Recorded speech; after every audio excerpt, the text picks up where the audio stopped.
Web 2.0 Tools Evaluation Criteria. The following criteria is looking to several areas relating to the quality of the products available. This includes the technical aspects,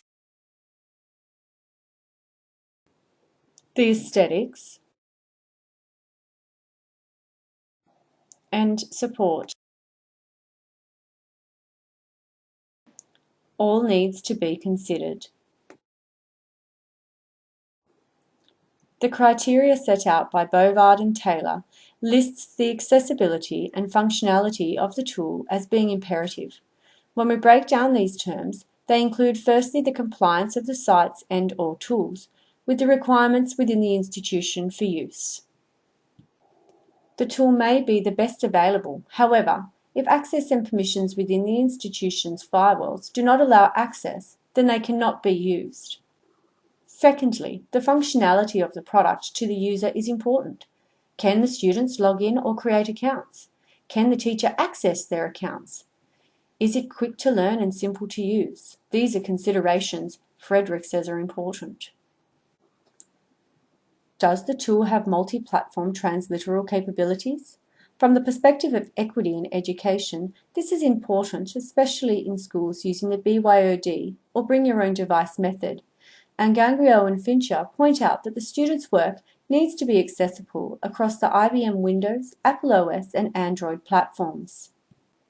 Criteria 1 includes being accessible and functional. Will choosing this tool provide for an equitable learning environment? Will it cater to all students at varying levels of digital literacy? It is important to acknowledge that not all students have technological devices and applications available to them outside of the classroom, say Howell and Fincher.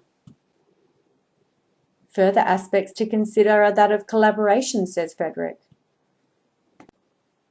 How will you engage the digital learners in the content and process of learning? Prescott says to consider whether the tool is appropriate for the task to be undertaken.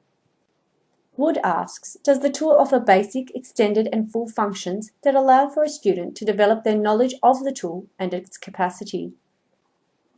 The purpose for the inclusion of the tool in teaching and learning should be well defined. The tool should meet standard norms, therefore ensuring its reliability.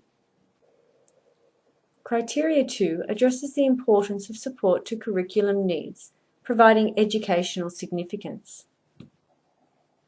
Is there evidence of longevity of the product and perhaps knowledge of an established community of users of the application?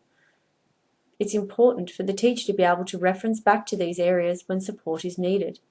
Look for studies and user testimonials, says Frederick. It is all well and good to have a fantastic product on paper. However, if you work within an institution, you will work within a budget. The use of these tools must be within reason of cost, or better yet, free. Criteria 3 emphasises the cost involved in using the selected Web 2.0 tool. Bovard sees that the protection of intellectual property encourages students to produce quality work that they will value. Wood suggests that teachers leverage off their institutions and colleagues. Is there a tool already being used by others? Or is there a current software contract with the designers, manufacturers or suppliers of the Web 2.0 tool required? Razmarita asks that you consider students' online citizenship. Does the tool protect the students' work being diffused from the personal sphere to the collective sphere without their knowledge?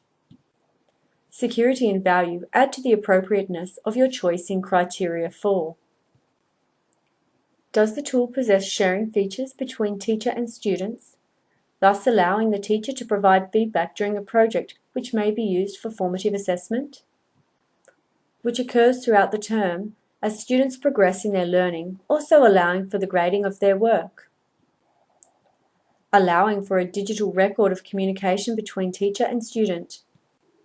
Criteria 5 provides a way for teachers to bring their assessment in line with 21st century pedagogies.